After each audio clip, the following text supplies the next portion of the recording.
Bonsoir à tous, ravi de vous retrouver pour votre émission économique La Semaine Éco. Pour la première fois, pour la première édition de cette rentrée, nous allons évoquer une thématique qui nous intéresse, les exportations hors hydrocarbures. Pour la première fois en Algérie, depuis l'indépendance, les exportations ont dépassé les 3 milliards de dollars en 2021. Quels sont alors les produits que nous exportons à l'étranger? Quelle stratégie économique pour soutenir les exportateurs algériens, de permettre aussi aux produits algériens d'être compétitifs sur les marchés internationaux?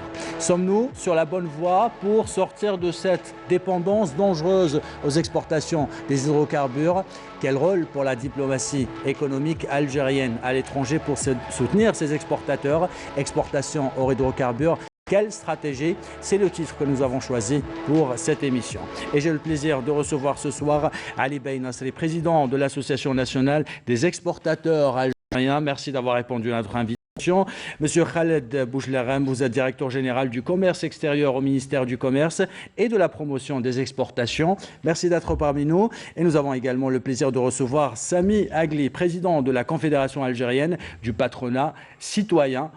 Merci de répondre à ce premier numéro de cette saison de la Semaine Éco. Alors, premier chiffre que nous essayons de commenter ce soir. Pour la première fois depuis l'indépendance, l'Algérie dépasse les 3 milliards de dollars d'exportation hors hydrocarbures. Nous sommes sur la bonne voie, monsieur? Tout à fait. Monsieur Agli? Tout à fait. Nous sommes, on considère, bien sûr, on est en train d'aller vers ce changement de nouveau modèle économique et d'une manière concrète. Augmenter aujourd'hui notre niveau d'exportation, il est aujourd'hui effectivement là. C'est un objectif sur lequel on travaille. Le président de la République a tracé un objectif de 4 à 5 milliards de dollars et nous en sommes déjà à plus, comme vous l'avez si bien cité, à plus de 3 milliards. C'est bien sûr, c'est encourageant, même très encourageant. Cela reflète encore une fois la capacité de résilience des entreprises algériennes et surtout l'adaptation que c'est possible aujourd'hui d'exporter. L'exportation n'est pas juste juste un slogan, c'est des opérations concrètes sur le terrain, mais bien entendu il faut aussi appuyer cette volonté d'exporter, ce processus d'exportation avec d'autres réformes qu'on reviendra certainement. Alors pour être précis, parce que les chiffres sont têtus, plus de 3 milliards de dollars les 9 premiers mois de cette année. Monsieur Bouchlerem, plus de 3 milliards de dollars dans des conditions particulières, il faut dire, parce que le monde entier a été impacté par cette pandémie de coronavirus, l'Algérie également. Finalement, c'est possible quand il y a une volonté? Effectivement. D'ailleurs, avant de répondre à votre question, je vous remercie de nous avoir invités pour donner des éclaircissements et des informations concernant les exportations d'hydrocarbures. Effectivement, les chiffres parlent d'eux-mêmes. On a dépassé les 3 milliards 100 millions de dollars d'exportation hors hydrocarbures durant les 8 mois, les 9 mois courants. C'est de bon augure pour aussi bien les pouvoirs publics que pour les opérateurs économiques. Il faut dire que l'objectif d'atteindre les 4 milliards ou 5 milliards de dollars d'exportation est un objectif prometteur pour les opérateurs économiques. On doit avoir des objectifs chiffrés. Maintenant, on doit tirer vers le haut. L'économie algérienne est en pleine reconstruction. Et maintenant, l'économie mondiale également. La pandémie Covid-19 a permis maintenant à tous les pays presque d'être au même niveau de starting block. On parle également de l'Algérie, de diversification de l'économie nationale. Cela va se faire avec les opérateurs économiques dans tous les domaines. On va voir tout à l'heure la structure des exportations hors hydrocarbures. Elle est un peu diversifiée, mais on aspire à ce qu'elle devienne beaucoup plus intéressante dans les mois à venir.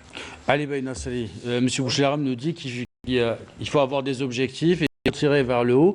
Est-ce que, avec ces chiffres de plus de 3 milliards de dollars, ça veut dire qu'il y a plus de facilitation pour les exportateurs algériens? Plus de facilitation? Oui, c'est-à-dire qu'il y a des facilitations, ça dépend pour un exportateur ce qu'on appelle facilitation. Il faut savoir qu'on a réalisé ce chiffre. On va discuter justement de la composante. Absolument. Du positif, peut-être un peu moins de positif dans la structure des exportations, parce que c'est très important que les personnes qui nous écoutent puissent avoir une idée très précise donc, de cette augmentation subite, parce que nous avons une augmentation de 2,5 milliards de dollars comparativement donc, à 2020, c'est important. Ça a des causes très précises, on pourra en discuter, mais en tout état de cause, c'est la première fois qu'on atteint ce chiffre. Le plus haut, c'était en 2018. Toute l'année, on avait fait 2,830 milliards. Maintenant, on s'achemine, nous sommes à 3,1 milliards. Peut-être que moi, j'avais donné un chiffre, ça fait vers mars, pour dire qu'on va s'acheminer peut-être entre 3,7, 4. Peut-être qu'on va être 4,2. Mais en tout état de cause, ce qu'il faut, ce qui est bien de savoir, c'est qu'il y a une tendance vers la hausse. C'est ça qui est positif. En quoi elle est due, cette hausse, selon vous? Alors, si on examine donc le profil des exportations, cette hausse est due exactement à 5 entreprises. On pourra discuter plus. 5 entreprises. Nous avons donc le Sonatrach, qui figure dans le HH. Et le Sonatrach a fait un bond de 350 millions de dollars en plus par rapport à 2020. C'est-à-dire que l'année dernière, à la même période, c'était 150 millions de dollars. Cette année, c'est 500 millions de dollars. Nous avons les produits sidérurgiques. Nous avons un bond très important de l'ordre de 570 millions de dollars. C'est-à-dire entre les deux entreprises, nous avons près d'1 milliard. Après vient donc le sucre. Nous faisons actuellement un chiffre très très important. L'année dernière, on a clôturé à 301 millions. Cette année, on va terminer vers 400 millions de dollars. Et vous avez le cible. Le lien de causalité entre ces... Si on exclut Sonatrach, le lien de causalité, et je pense que Sonatrach, il est maintenant temps de... On va parler dans un instant des difficultés que rencontrent les exportateurs justement, mais avant cela j'ai envie de vous poser une question. Sami Agli, vous êtes président de la Confédération algérienne du patronat citoyen. Cette question, c'est-à-dire pendant la pandémie de coronavirus, au moment où l'économie algérienne a connu quand même un coup très fort, cela est le cas dans tous les pays, à ce moment-là, on a pu exporter, on a pu presque doubler l'exportation algérienne. Est-ce que c'est dû aussi parfois à la volonté, c'est une question de volonté aussi, de se dire qu'on peut aussi proposer avoir une économie qui n'est pas basée uniquement sur la rente pétrolière? Oui, moi je pense oui, il y a de l'adaptation, mais aussi il y a d'autres paramètres qui viennent de l'extérieur. Il y a le marché aussi on a vu l'atelier du monde de la Chine qui s'est arrêté, ce qui fait la demande est revenue, est devenue plus importante vers le bassin, je dirais, méditerranéen pour les pays européens et autres. Et il y avait aussi cette capacité, je pense, des entreprises algériennes à développer l'international. On a vu qu'effectivement, on peut être champion sur pas mal de secteurs. M. Ali Nasseri a cité les principaux. Il y en a d'autres, les PME qui exportent d'une manière régulière. Et là, il faut bien entendu saluer leur capacité de résilience, l'agriculture, les dattes, l'huile et des autres produits, et aussi les services. Ce qui fait, il y a effectivement cette prise de conscience collective de changer de modèle économique. L'acte d'importer avant était beaucoup plus facile que l'acte d'exporter. On a vu que l'importation est devenue plus difficile, le monde s'est arrêté, et puis on a effectivement découvert que finalement nos entreprises aussi exportent, et elles le font même dans les pires des moments. Et elles peuvent être compétitives. On reviendra dans un instant sur la compétitivité, c'est un point très important. Elles sont compétitives par rapport à tout ce qu'on est en train de... C'est des produits où il y a des mastodontes dans le monde, mais produire en Algérie est possible. produire en Algérie à des prix, à des coûts compétitifs et aussi très possibles. Très bien. Monsieur Khaled Bouchlerem, dans une dernière déclaration que vous avez faite en marge de la foire Mougar qui a été organisée en septembre à Tindouf et qui a réuni plusieurs hommes d'affaires de plusieurs pays africains, vous avez parlé de la hausse du processus d'exportation, notamment vers les pays africains, et vous avez dit que ça contribue efficacement à réduire le déficit de la balance commerciale, justement. Et vous avez parlé d'une croissance des exportations des matériaux, notamment la construction, les exportations d'engrais également. Quels sont les autres secteurs qui sont porteurs aujourd'hui? Effectivement, il y a plusieurs secteurs qui sont porteurs, notamment sur le marché africain. Nous avons fait cette déclaration lors de l'événement Mougar. C'était beaucoup plus pour mettre en exergue la compétitivité du produit algérien au niveau des marchés voisins, leur attractivité et leur reconnaissance au niveau des marchés voisins. Nous l'avons vu lors des différentes manifestations organisées aussi bien en Mauritanie qu'au Sénégal. Et M. Ben Nasri, on connaît très bien le sujet. Pour dire que les exportations hors hydrocarbures vont permettre de réduire le déficit de la balance, on peut le dire après plusieurs années. On parle franchement. L'économie algérienne, elle est tirée par les hydrocarbures. Maintenant, avec ces chiffres-là, à hauteur de 88%. Auparavant, c'était beaucoup plus à 97%. Donc, il y a une certaine progression dans le taux des exportations hors hydrocarbures par rapport à la globalité des exportations algériennes. Il y a certains investissements qui ont été faits ces dernières années et qui commencent à donner leurs fruits. Nous avons vu l'augmentation significative des exportations de fer et acier. Durant les 8 mois, 9 mois, on a vu presque à 1500%, 2000% d'augmentation. Il y a d'autres produits que nous comptons exporter vers les pays africains notamment, c'est les produits agricoles et les produits agricoles transformés. Là où il y a le vrai challenge de l'économie algérienne. La diversification, elle doit être impérativement faite dans les domaines de transformation, là où il y a la valeur ajoutée. Si on exporte uniquement des demi-produits ou bien des produits bruts, ça ne va pas vraiment aider l'économie algérienne.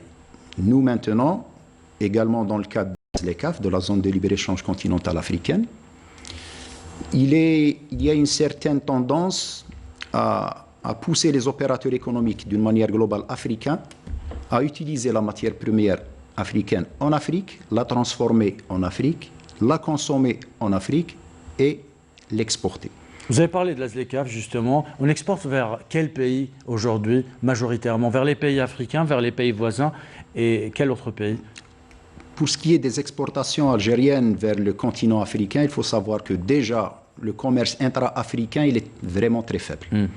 Il est dans les alentours de 16%, 17%, tandis que dans d'autres continents, ça avoisine les 70, 80%. Donc il y a vraiment un chantier à faire intra-africain. L'Algérie, elle est en train d'exporter, les échanges commerciaux entre l'Algérie et les pays africains, import et export, tournent vers les 3 milliards, 3 milliards et demi de dollars. Donc, les principaux partenaires de l'Algérie dans le domaine du commerce extérieur en Afrique se situent en Afrique du Nord. Donc, les 3 premiers partenaires de l'Algérie, c'est l'Afrique du Nord. Et le challenge, la marge de progression, on la souhaite dans les pays subsahariens, là où il y a vraiment un potentiel des produits algériens, mais également, ça nécessite vraiment des prérequis aussi bien des pouvoirs publics que des opérateurs économiques. Et quels sont les secteurs aujourd'hui à fort potentiel pour l'exportation? C'est ceux que vous venez de citer? Il y a une panoplie de produits. On ne peut pas les cerner dans une liste Il y a sincèrement... Si on peut parler du top 5, allez, pour être précis.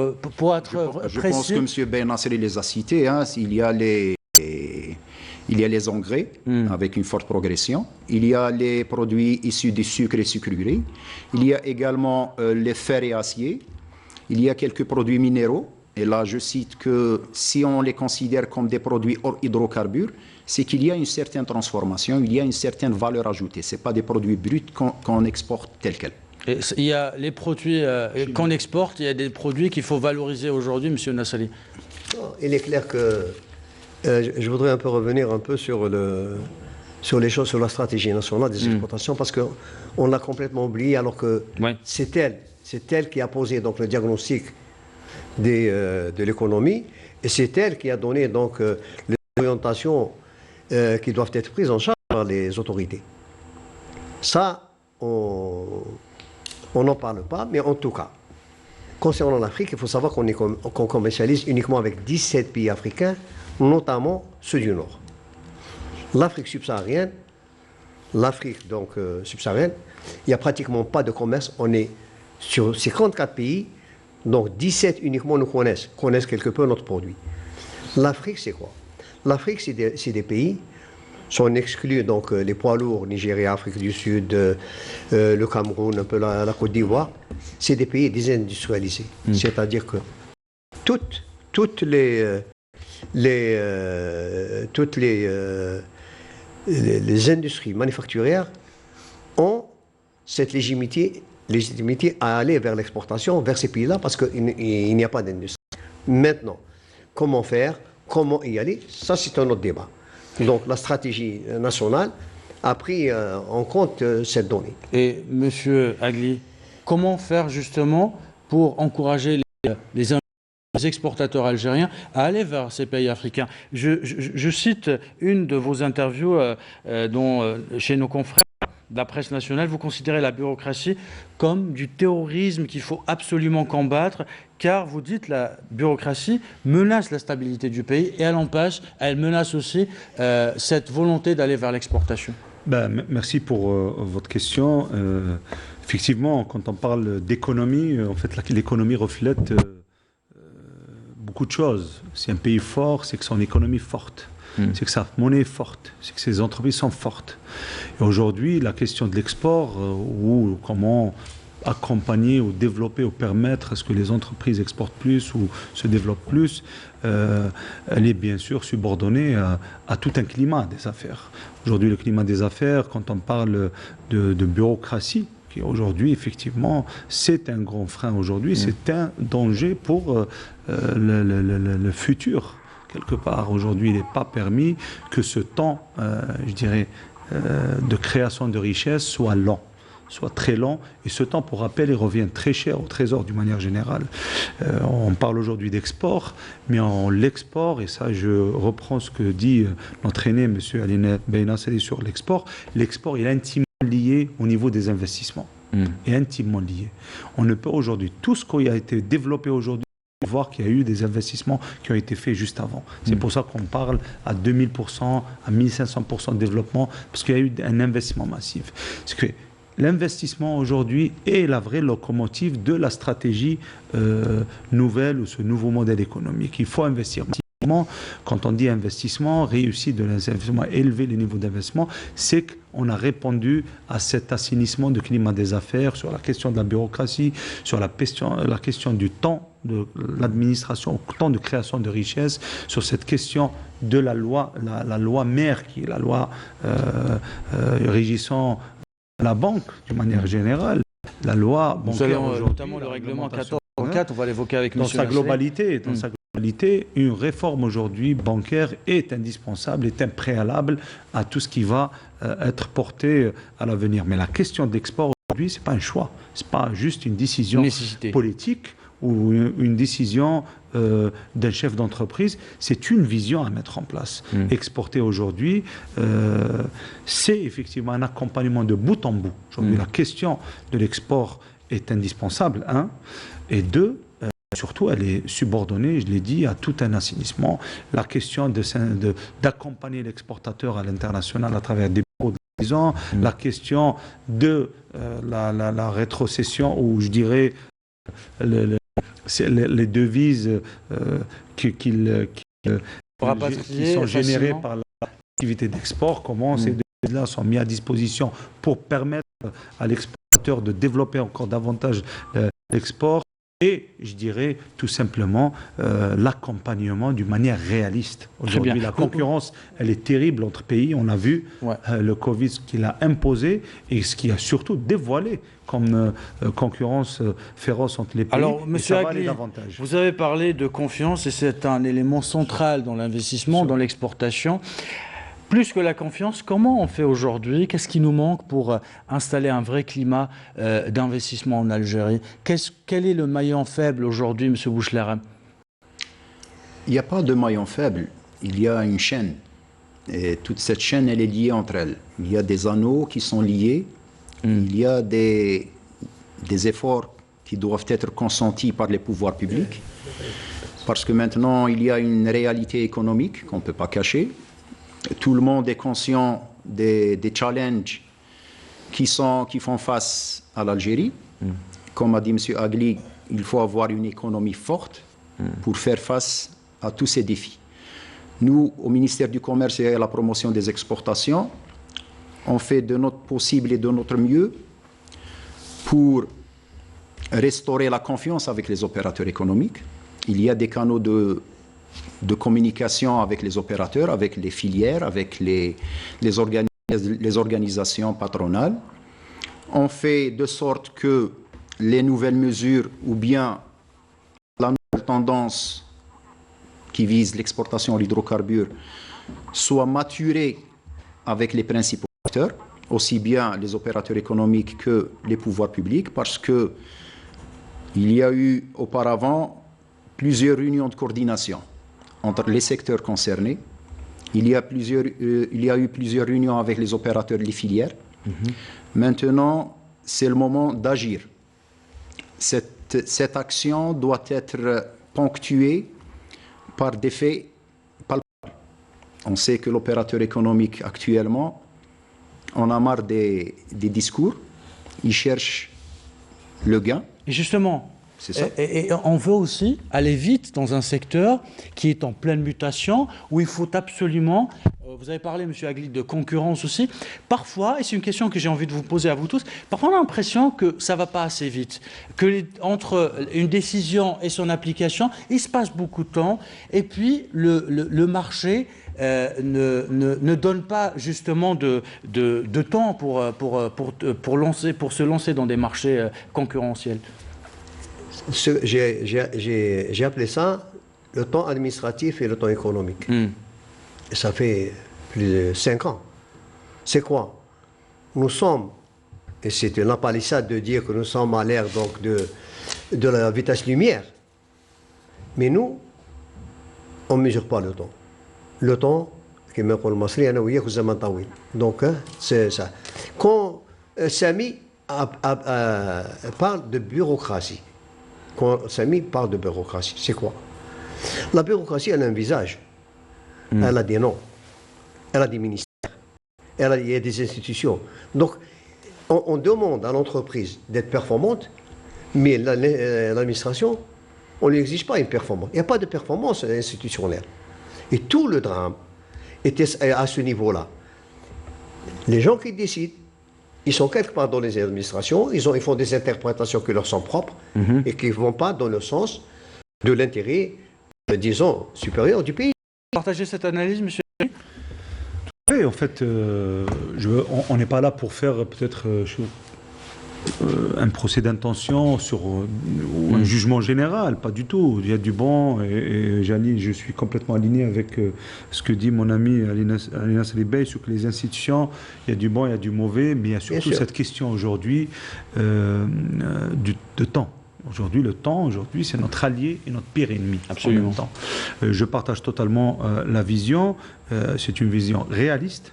Aujourd'hui, les freins, c'est des personnes, c'est des visages.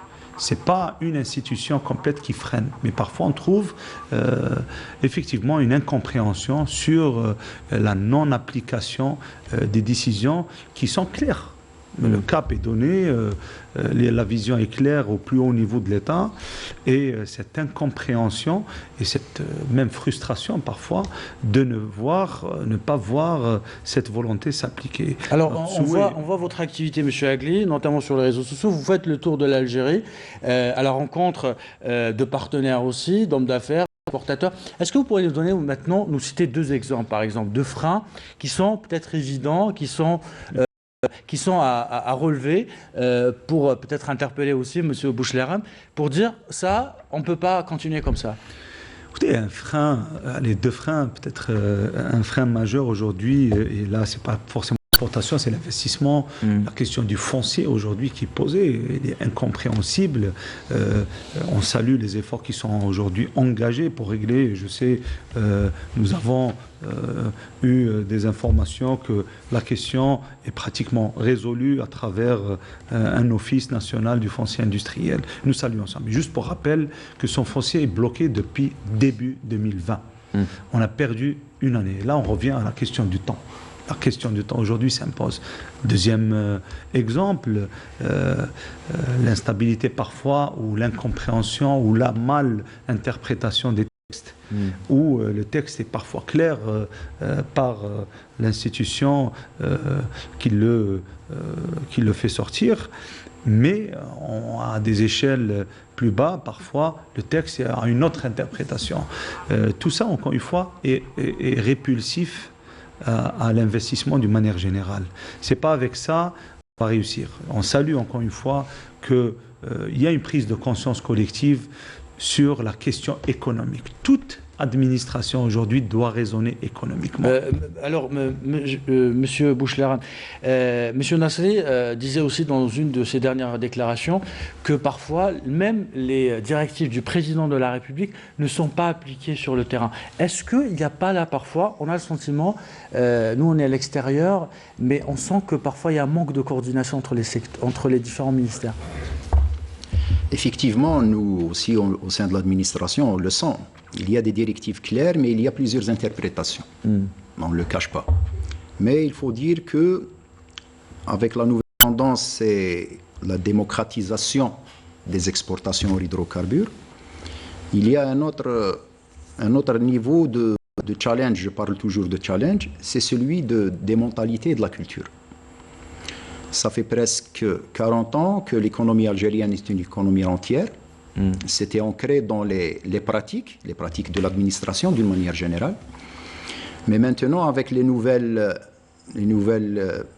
moyens de communication et la nouvelle vision de l'économie algérienne, des pouvoirs publics d'aller de l'avant, on est obligé de faire face nous-mêmes à l'administration, au sein de l'administration, de ces certaines pratiques. Les collègues et les opérateurs économiques en sont témoins. On fait entre guillemets, des combats au quotidien. Nous-mêmes, on essaye, au niveau central, de faciliter la vie aux opérateurs économiques. Mais le décalage, et je rejoins aussi les dires de mes collègues, le décalage entre l'horloge de l'administration et l'horloge économique, il y a un gap. On est conscient. C'est quoi ce gap? Il y a un gap de réactivité. C'est pour cela qu'on est maintenant, et je rejoins M. Nasri, pour soulever la question de la stratégie nationale des exportations, la SNE. C'est un document qui porte des plans d'action, une feuille de route. Ce document, il est presque finalisé. Il a été, je sais qu'il est à cœur à M. Nasri. Ce document, il a été retardé à cause de la pandémie. On devait avoir une actualisation de certaines données. Le 22 juillet 2021, vous avez annoncé que la stratégie nationale d'exportation est finalisée et elle serait soumise au gouvernement avant la fin de l'année. Effectivement, et je le soutiens. Effectivement, c'est un document qui retrace une stratégie nationale globale d'exportation hors hydrocarbures. On n'a pas le droit à l'erreur. Elle contient des secteurs prioritaires, mais elle contient, si vous permettez également, une nouvelle vision d'aller vers l'exportation. Parce qu'il y a des prérequis, il y a toute une panoplie de mesures que l'administration elle-même doit élaguer, doit remplacer. C'est le challenge de l'administration en interne, mais il y a des objectifs également qui sont à la hauteur de notre économie nationale. Les objectifs sont d'aller vers des nouveaux marchés, diversifier les produits et diversifier les partenaires également. Parce qu'on ne peut pas rester avec les mêmes partenaires, les mêmes économies à l'import et à l'export. Avec une logique aussi, une stratégie de numérisation, parce que c'est un point qui revient souvent avant à M. Nasseri. Effectivement, la numérisation maintenant, elle a toute sa place dans l'économie nationale et dans l'administration également. Et vous nous dites que la stratégie nationale d'exportation, elle est finalisée et on pourra... Mais bien sûr, elle doit être validée par le gouvernement pour être... Ce sera pour quand, M. Bouchlera? Dans les meilleurs délais, je l'espère personnellement, parce qu'elle tient elle tient en elle-même le salut des exportations en hydrocarbures. Et je laisse M. Nasseri... Nasseri, il est impatient de réagir. Voilà, je comprends la position de M. Bouchlera. Ouais. Il faut appeler un chat un chat. C'est une stratégie. On a plongé dans toutes les administrations, tout ce qui compte comme exportateur, toutes les filières, depuis 2017. Oui. Depuis 2017, c'était 2017-2021, après 2018-2022. Après, il y a une coupure à cause de la pandémie. Il faut on a travaillé. Hein. Quand il y avait la pandémie, on avait fait ce qu'on appelle la synthèse. Ce qui est de très intéressant, c'est ça, on a l'outil qui a pris en charge toute la problématique, les contraintes, les avantages, les inconvénients de notre économie. Les objectifs. Et c'est pas pour l'ancien ministre, pour ne pas le nommer M. Aïssa Bekay, je lui avais demandé, au nom des exportateurs, de mettre en application les fonctions transversales. C'est quoi? Les fonctions transversales, ça touche toutes les filières, indépendamment des filières. Mais tout ce qui fait mal au pays, d'abord, qui l'empêche d'exporter, c'est la fonction finance, la fonction logistique, la fonction qualité, la fonction norme. Nous avons là, donc, identifié et proposé de la SNE. Donc ça a été une synthèse qui a été élaborée. Cette synthèse, quand on demande une actualisation, par rapport à quoi? Par rapport à quoi on demande une actualisation? Par rapport aux données. Ça veut dire quoi? M. Bouchlera pourrait vous répondre. Non, moi je suis entièrement contre l'actualisation des données. Quel que soit X. Il y avait 2000, il y a 2000 tonnes, 3000 tonnes. Ça, là n'est pas le problème. Le problème du financement se pose, quelle que soit l'actualisation des données. On entend la réponse de M. Le problème de la logistique, quelles que soient les données. Donc, qu'il y ait un start, que le gouvernement se réunisse, qu'il prenne en charge. On a tout ciblé, on a tout identifié, et quand j'ai dit tout, c'est toutes les administrations et tous les concernés. Pourquoi il est important de... Monsieur Nasseri dit qu'il n'est pas important d'actualiser. Non, je comprends M. Ben Nasseri et on a travaillé là-dessus sur ce document depuis longtemps, depuis trop longtemps même. Ouais. Et c'est, comme je l'ai dit tout à l'heure, à mon avis, c'est le salut des exportations d'hydrocarbures. Nous, à notre niveau, on doit faire les actualisations du moment qu'il y a des changements dans l'économie, dans la structure des exportations d'hydrocarbures. C'est la réflexion d'un opérateur, la réflexion d'un administrateur. Nous, on doit avoir un schéma global, une vision globale, pour, comme je l'ai dit tout à l'heure, c'est un document de taille. On doit le finaliser, le ficeler d'une manière millimétrée pour qu'il puisse être versé dans la durée, dans les 5, les 10 ans, les 20 ans à venir. Monsieur Agli? La SNE, oui, effectivement, c'est un outil. On parle de ça depuis longtemps. Et le même CAPC a participé. Je sais. Nous avons hâte de le voir promulguer, de nous voir valider que cet outil, de toute façon, est-ce qu'il sera parfait à 100%? Certainement, il y aura des petits manquements. Et ça, c'est la pratique, c'est le côté opérationnel. Il va régler 80% des problèmes. Mais il réglera effectivement 80 à 90% des problèmes. Et justement. Aujourd'hui, encore une fois, on revient à la question du temps. Et On a besoin aujourd'hui d'un outil pareil, de manière claire. Ça met toutes les parties au même niveau d'information. On aimerait bien, M. Agli, entendre aussi vos propositions. Parce que, par exemple, sur le secteur bancaire, vous déclarez sur la presse toujours nationale, vous dites aucune économie, qu'elle soit moyenne dans un pays ou une grande économie, n'a pu décoller qu'avec un système bancaire agile et souple. Bien sûr. Aujourd'hui. Quelles sont vos propositions, par exemple? Écoutez, les propositions, le système financier, encore une fois, c'est pas propre à nous, on n'invente pas la roue. On a vu toutes les économies, je dis bien toutes les économies agiles, des économies qui prospèrent, des économies qui avancent et qui créent de la croissance et créent la richesse, ont d'abord et avant tout un système financier souple à la disposition justement de l'entreprise avec des offres adaptées par rapport à la spécificité des économies. Mais les propositions aujourd'hui, c'est une refonte totale, d'abord profonde, je ne dis pas totale, mais profonde de la réglementation régissant la loi et la monnaie du crédit, la régissant l'activité bancaire, l'activité financière. Qu'est-ce qu'on propose? On propose aujourd'hui, par exemple, la question du financement doit être posée. Aujourd'hui, la question du financement et la diversification des sources de financement, la création de banques à capitaux privés, et on salue aujourd'hui la décision politique, à savoir de permettre aux banquiers, sauf que pour créer une banque, il faut 20 milliards de dinars. 20 milliards de dinars, c'est 130 millions d'euros. Nous avons besoin de banques à capitaux privés. L'Algérie est l'un des rares, si ce n'est pas le seul pays aujourd'hui où il n'y a pas de banque à capitaux privés. Il nous faut des fonds d'investissement. Il faut aujourd'hui activer la bourse d'une manière concrète. Mais surtout, il faut accompagner surtout l'exportateur, parce que notre sujet, c'est l'exportation. On va parler d'accompagnement dans un instant. Avec des banques qui sont présentes aussi là où le marché existe. On parlera d'accompagnement dans un instant.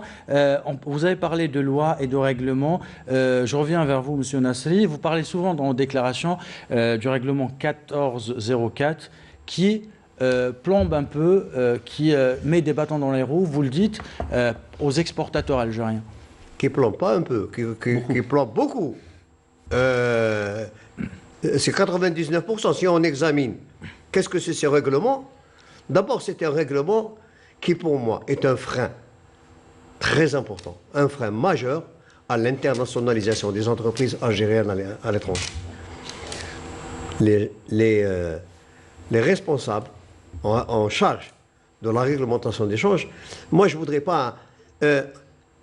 j'ai pas d'ennemis et j'ai uniquement l'intérêt de mon pays.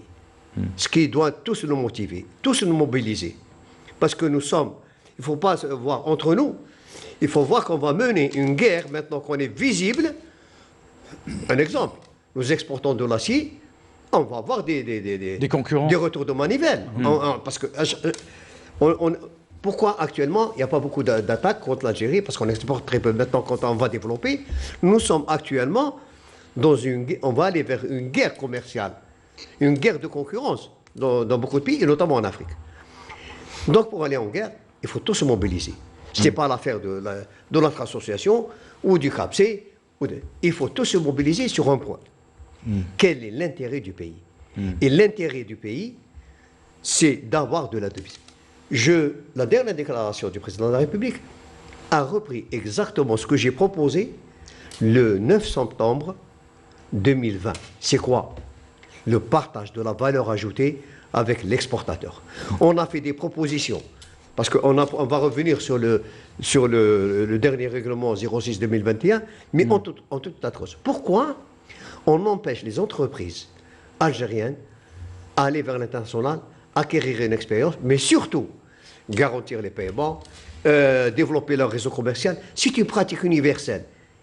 Et pour moi, c'est une lourde responsabilité. Monsieur Bouchleren, c'est important aussi de parler de compétitivité des produits que nous exportons à l'étranger. Effectivement, cela va de soi. C'est tout l'avantage comparatif de l'économie algérienne. On doit bien cibler, on doit bien prendre en considération quels sont les produits qui peuvent être exportés et d'une manière pérenne. Parce que les exportations par à-coup ne reviennent pas, ne sont pas bénéfiques aussi bien à l'opérateur qu'à l'économie nationale. Nous savons très bien que les marchés internationaux fonctionnent sur la base de contrats à moyen et long terme, même aussi bien aux produits agricoles et agroalimentaires. Ils signent des contrats sur plusieurs années, ils demandent des quantités d'une manière régulière, avec les mêmes normes, avec les mêmes qualités, avec le même prix. Chose qui est demandée aux opérateurs économiques pour s'adapter, aussi bien que l'administration et tout l'accompagnement de l'administration algérienne d'une manière générale, qui doit être accordé aux opérateurs économiques. Et l'accompagnement de la diplomatie économique également à travers nos ambassades à l'étranger. Mais bien sûr, du moment qu'ils sont le relais de l'économie algérienne à l'étranger, maintenant il y a la création d'un nouveau bureau au sein du ministère des Affaires étrangères et également la formation de certains cadres au niveau des ambassades et des consulats. Nous, on est en train d'essayer premièrement de faire l'effort ici en interne pour détecter et pour recenser tout ce qui est produit localement et qui a un potentiel à l'export. Dernièrement, lors de la journée ouverte sur l'export des services, il y a eu le lancement officiel de la plateforme d'Algex, l'Agence algérienne de promotion du commerce extérieur, Algerian Exporters, qui donne une idée globale des produits algériens qui peuvent être exportés. Et ça me donne l'occasion d'inviter les opérateurs algériens à s'inscrire dans cette plateforme qui est une inscription gratuite. C'est algerianexporters.com. Et on a toutes les informations. Voilà, et qui permet aux opérateurs économiques de faire connaître leurs produits à l'international. C'est une aide de l'administration pour faire connaître le produit, mais comme je l'ai dit tout à l'heure, il y a également un effort au niveau interne pour permettre à ce produit-là de rester compétitif, de le demeurer et de l'exporter d'une manière pérenne. Alors, on a parlé de plusieurs entraves, de bureaucratie, mais également le processus d'exportation, il se heurte aussi à d'autres obstacles, notamment en matière de logistique et de fret maritime, M. Agli. Tout à fait, on est en train de voir la folie là que la logistique, ce qui se passe folie mondiale. Folie mondiale, où la logistique est devenue aujourd'hui, elle se paye au plus offrant. Elle se propose au plus offrant. On s'attendait quelque part à ça parce qu'on a vu le ralentissement mondial qui s'est fait en même temps et aujourd'hui la reprise mondiale qui se fait aussi en même temps. Ça, encore une fois, ça nous remet quelque part avec la réalité mondiale. Aujourd'hui, nous appartenons à la même économie mondiale et tous les pays aujourd'hui, encore une fois, se battent pour avoir le produit en premier et la logistique est complètement aujourd'hui ahurissante. Un conteneur, un exemple, qui se payait de Chine au port algérien $2 500, aujourd'hui, se négocie à plus de $20 000. Et le même conteneur qui se payait vide à $1 400 coûte aujourd'hui jusqu'à $9 000. Et aussi, ça impacte aussi l'export. Ça impacte aussi l'export. Hein, parce que notre compétitivité aujourd'hui, la logistique aujourd'hui est effectivement un vrai frein. Et nous devons aussi développer la logistique. D'où le développement africain, d'où le développement du rail, d'où l'ouverture des points frontaliers et d'autres points sur lesquels l'Algérie peut être réellement avec beaucoup d'avantages sur la concurrence. Le train, le rail et surtout l'environnement naturel et le marché naturel des voisins. Monsieur Nasseri, alors le train, rail, ouverture des frontières aussi, plus peut-être de points frontaliers avec d'autres pays africains? Non, bien sûr. Nous, à l'association, on avait proposé donc trois plateformes, l'une destinée donc vers l'ouest, vers la Mauritanie et le Sénégal, une au centre, au niveau de Ngzam, qui s'adresse donc au Niger, au Burkina, au Mali, au Tchad et au Nigeria par extension. Et nous avons proposé une qui est vers le marché libyen, parce que le marché libyen, c'est pour nous, j'ai dit, c'est un marché cible, qui est très important. Il y a de grosses sommes qui vont être bientôt donc, mises sur le tapis au niveau libyen. Ça a commencé. Et actuellement, les autres pays sont déjà sur place pour pour ne pas voir leurs voisins de l'Est, a des prétentions pour arracher des marchés de l'ordre de 100 milliards de dollars. Donc, il ne s'agit pas donc de... Il faut savoir, il y a une hiérarchie. Il ne s'agit pas d'exporter des biens alors qu'il y a à côté des marchés qui peuvent rapporter pendant 100 ans d'exportation de biens. Ça, c'est éminemment important. Donc, coller au niveau de la Libye, prendre, donc identifier les marchés et faire notre lobbying, parce que nous avons quand même, je pense, un poids politique extrêmement important pour avoir notre part, parce que les Turcs sont là-bas, les Égyptiens sont là-bas, et certainement, ça sera aussi les Chinois. Mais en tout état de cause, nous avons une place, il faut qu'on la défende. Monsieur Bouchlerham, on a parlé de tous ces produits qu'on exporte hors hydrocarbures, mais aussi l'exportation des services. Bien sûr, c'est la nouvelle donne qui a été depuis longtemps marginalisée. Mais avant de répondre, je voudrais juste ajouter quelques points concernant la logistique. Nous avons des atouts. Il y a des atouts qui existaient et qui existent, à l'instar de la route transsaharienne. Il y a également le projet à venir de la création de zones franches commerciales au niveau des zones frontalières, sachant que l'Algérie est le seul pays en Afrique du Nord à avoir 7 pays frontaliers. Donc c'est un avantage pour les opérateurs économiques en matière d'exportation, en matière d'implantation des bases logistiques, parce que c'est le nerf de guerre, c'est l'argent et également la logistique. Ça me pousse à parler également des services, maintenant avec les nouvelles technologies, avec les geeks, les jeunes Algériens, Ils sont très performants, que ce soit au niveau national ou international. Exactement, ils ont fait leurs preuves auparavant, ils travaillaient de chez eux. Au ministère du Commerce, on a facilité l'accès au registre de commerce avec l'élimination d'avoir le local, l'exigence d'avoir un lieu. Mais c'est pas souhaité, mais c'est le cas. Au moins, on accompagne les opérateurs, on les encourage, parce que c'est des primo-exportateurs légaux. Auparavant, il y avait des exportations non déclarées, parce qu'il y a toujours le problème financier, le problème bancaire pour le rapatriement des devises. Maintenant, ils sont un peu à l'aise avec la nouvelle mesure de la Banque d'Algérie, qui fait les bonheurs des commerces des services, mais moindre du commerce d'exportateurs des biens. Mais c'est l'avenir. Qui permet aux exportateurs de services de récupérer 100% de leur devise. Parce qu'il y a un mais, parce que la directive ou la circulaire n'est pas appliquée par toutes les banques. Donc on parlait de ça, on parlait tout à l'heure de ce problème d'interprétation des notes, d'interprétation de la réglementation.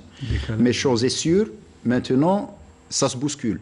Auparavant, on ne parlait pas de ce sujet. Maintenant, ça se bouscule. Toutes les réglementations, toutes les notes, elles peuvent avoir le côté positif, côté négatif. Maintenant, l'administration est tout oui pour actualiser et pour aller de l'avant avec les opérateurs économiques, notamment les jeunes, notamment les primo-exportateurs. On a maintenant besoin des exemples, des success stories. On n'a pas besoin maintenant des mauvais exemples. Comme je l'ai dit au début, on doit tirer vers le haut. On doit donner les bons exemples.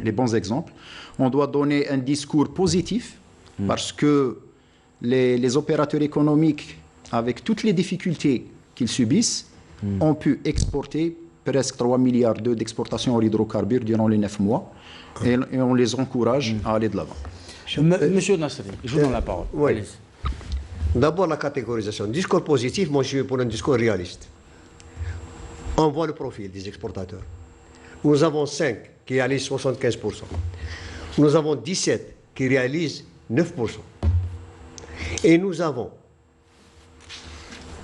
685 qui réalisent 1%. Ça, c'est pour le profil.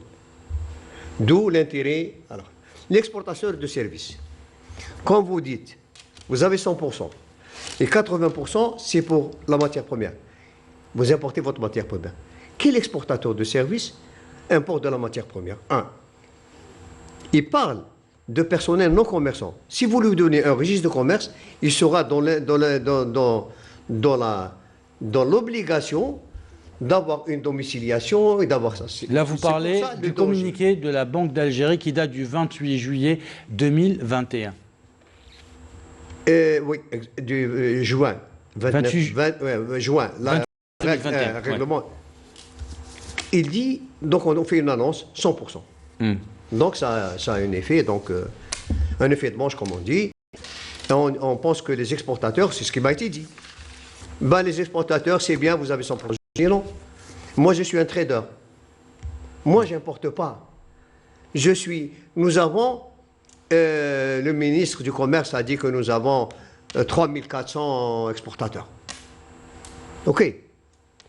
Ça veut dire, il a annoncé, inscrit au registre. Monsieur Nasseri, je pense que l'exportation de services, on pourra peut-être consacrer toute une émission sur l'exportation de services pour revenir justement aussi sur le profil des jeunes Algériens et des sociétés algériennes qui exportent des services à l'étranger. Mais moi, ce que je voudrais qu'on demande, c'est que l'argent revient en Algérie, jusqu'à l'heure actuelle, c'était des comptes en offshore. Ouais. Et on avait dénoncé ça. On a dit... Pourquoi? Parce que l'exportation de services, quand vous exportez $1 million de services, c'est comme vous avez exporté 5 millions de dollars de biens. Compte tenu de la valeur ajoutée qui est de 25%, lui, la valeur ajoutée est de 100%. Donc vous multipliez par 4. Donc $1 million, c'est-à-dire que si vous exportez $1 milliard de services, c'est comme vous avez exporté 5 milliards de dollars de biens. Très bien. Je vous donne la parole, monsieur Bouchla. Vous avez envie de répondre? Oui. Je voudrais juste revenir sur le règlement de la Banque d'Algérie. Je rejoins M. Nasseri pour ce qui est des produits, des biens. Pour les services, je l'invite et je l'invite à, moi aussi, je m'invite à revoir cette note, à ce règlement, parce que je pense que les exportateurs de services peuvent disposer de 100% de leur revenus en devises. Oui. Pardon, je ne vous ai pas coupé, M. Nasseri. La deuxième des choses, concernant le chiffre de 3500 exportateurs, on parle d'inscrits en registre de commerce. C'est pour cela qu'on fait le distinguo entre les opérateurs économiques qui disposent d'un registre de commerce. Maintenant, avec un seul code d'exportateur, on peut exporter tous les produits qu'on veut. Et avec les exportateurs qui sont dans le domaine d'exportation, qui ont déjà cette culture, et je le rejoins effectivement, mais on ne doit pas négliger ce taux de 1%, parce que s'il y a de bons exemples dans les 70%, ça va attirer vers le haut. Ça rejoint mon discours de tout à l'heure pour dire qu'on doit amplifier ce 1% pour arriver à diversifier aussi bien les exportations en hydrocarbures, marchandises et services et diversifier nos partenaires à l'étranger. Très bien, je donne la parole maintenant à M. Agli parce qu'on arrive à la fin de cette émission. Alors on va terminer peut-être avec vous. On n'a pas beaucoup de temps, M. Nasseri, vous nous excusez. Un petit message. Un mot, et je donne un mot. Vous permettez, M. Agli? Alors un mot, s'il vous plaît. Voilà, un mot. Oui. Donner de la confiance aux exportateurs à travers... Et il parle avec beaucoup de passion, monsieur Nasseri. Non, parce que nous avons une épée de Damoclès qui est l'ordonnance 96-22, qui criminalise donc l'insuffisance de rapatriement. Ce que nous avons demandé, c'est que l'ancrage de CAGEX à l'intérieur de... Parce que le président de la République en a parlé aujourd'hui. La prévention, c'est mieux.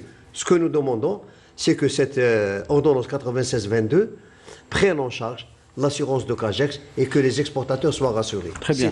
Monsieur Agli. En fait, moi je vais peut-être résumer parce que mes collègues, je pense, ont fait le tour de la question, mais juste, en fait, une synthèse sur laquelle tous, comme on est d'accord, c'est qu'à chaque fois, on a fait des lois qui ne reflètent pas la réalité que vit le chef d'entreprise.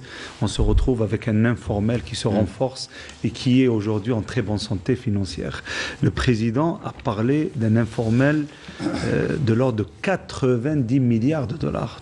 Ce chiffre devrait nous interpeller tous comme on est, et surtout devait interpeller les personnes qui sont derrière la promulgation, derrière la réflexion sur comment encadrer l'activité d'une manière générale économique. L'activité économique aujourd'hui a besoin de liberté. La Constitution stipule clairement la liberté totale d'investissement. Et la Constitution ne fait pas aussi de différence entre entreprises publiques et entreprises privées. Ça, c'est un sujet aussi autre qu'on peut débattre sur lors d'un autre numéro. Absolument. Mais juste aujourd'hui, on est responsable de ce qu'on est en train de faire aujourd'hui. Et les taxes aujourd'hui sont répulsif ou attractif. Absolument. C'est bien de économique. terminer avec cette question, la question de responsabilité. Pas uniquement par rapport à notre génération, mais aussi par rapport aux générations futures, Monsieur Bouchlera. Mais c'est le catalyseur, hein. On ne travaille pas pour nous en tant que personne. On travaille pour l'Algérie premièrement, pour les générations futures, pour donner l'exemple, pour essayer de jeter les jalons d'une économie normalisée. On doit parler maintenant de normes, aussi bien en administration que l'économique. Tout le travail qu'on fait actuellement, on le fait d'une manière collégiale.